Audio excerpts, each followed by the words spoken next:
Welcome to সৃষ্টি শিক্ষালয়। আইনটা বলতে পারি, তাতে কেউ যদি যা বোঝে যা মানে করার করবে। এখানে সার্ভিস জুরিসপ্রুডেন্সের থিওরিটাই হলো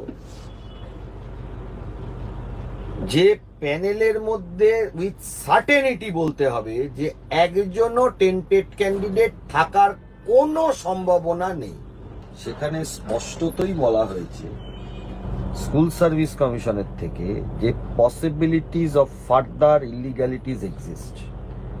যারা যারা শিক্ষক যাদের চাকরি গেছে বা সারা পশ্চিমবাংলার মানুষকে আমি বলবো কলকাতা হাইকোর্টের প্যারাগ্রাফ 242 নম্বরটা পড়তে।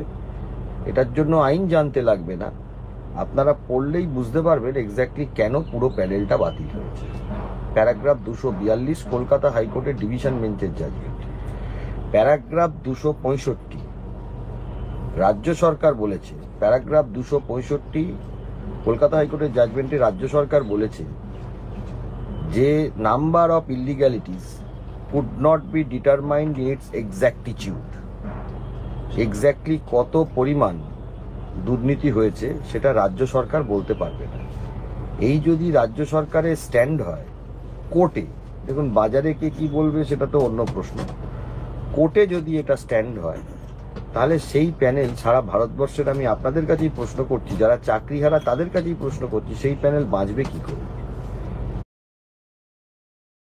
দেখবেন টেবিল করা আছে, একবার একটা লিস্ট দিল, পরে আবার সেটা বেড়ে গেল, এবারে সিবিআই এর লিস্টটা আসবে আবার বেড়ে যাবে। তাই সুপ্রিম কোর্ট বলছে যে টেন্টেড আনটেন্টেডের যে লিস্টটা সেটাকে এমনভাবে ধামাচাপা দেওয়া হয়েছে যে স্যাগ্রিগেশনটাই পসিবল না।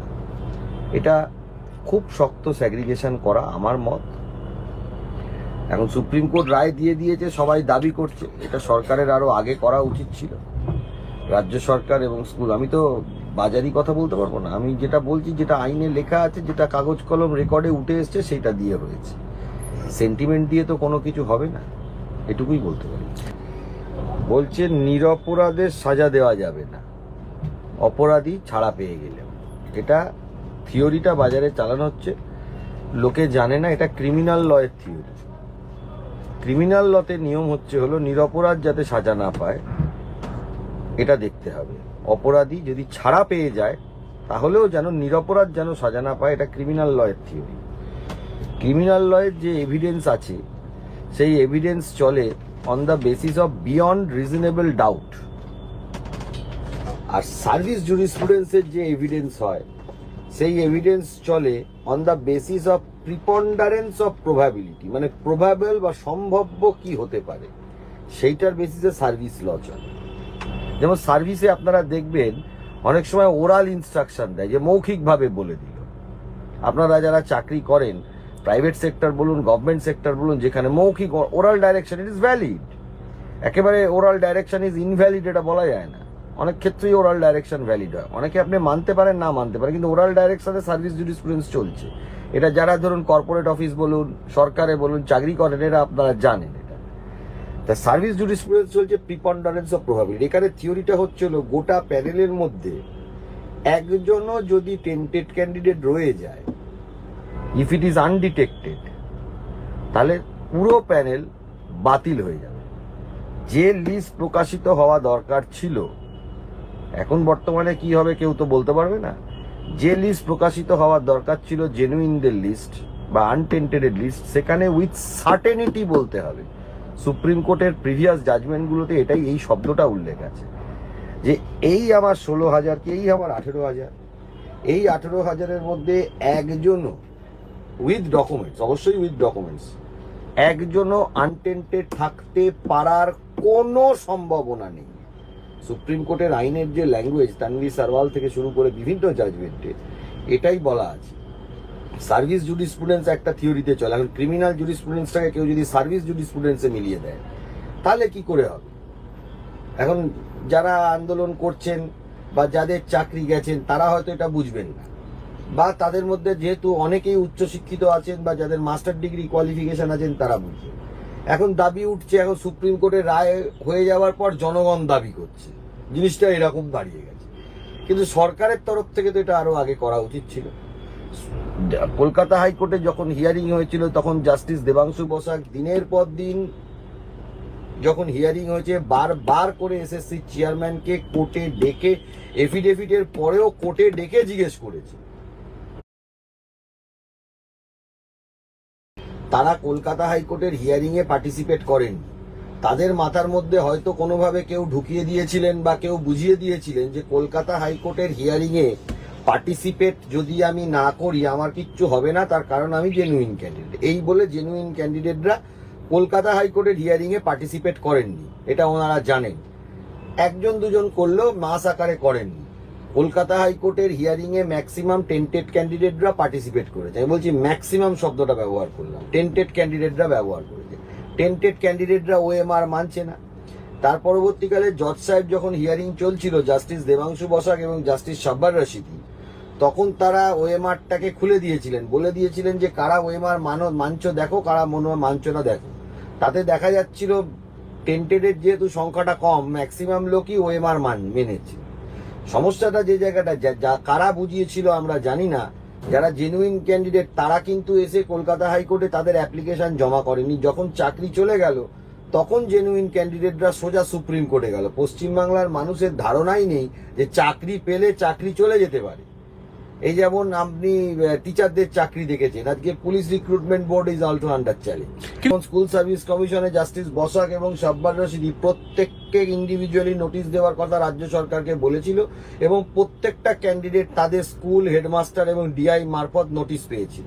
জেনুইনরা তখন ভেবেছিলেন যে আমাদের যাওয়ার প্রয়োজনীয়তা নেই, কারণ আমরা জেনুইন।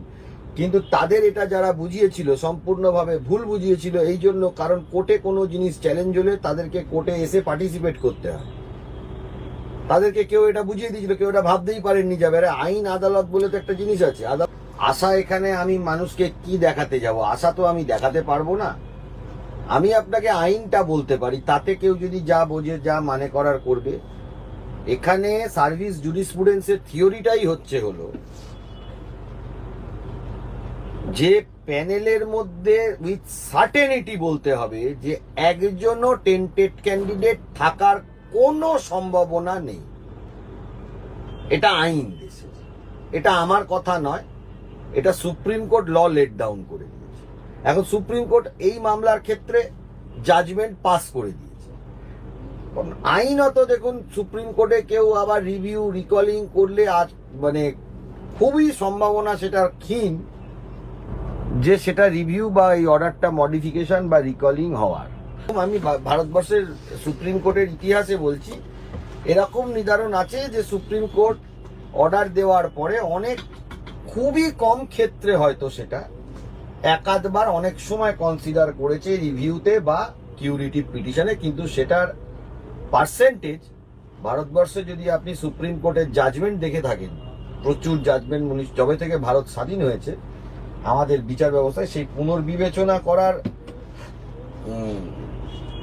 করে এবং সেই রায় বদলে সেই উদাহরণ ভারতবর্ষের সুপ্রিম কোর্টের ইতিহাসে খুবই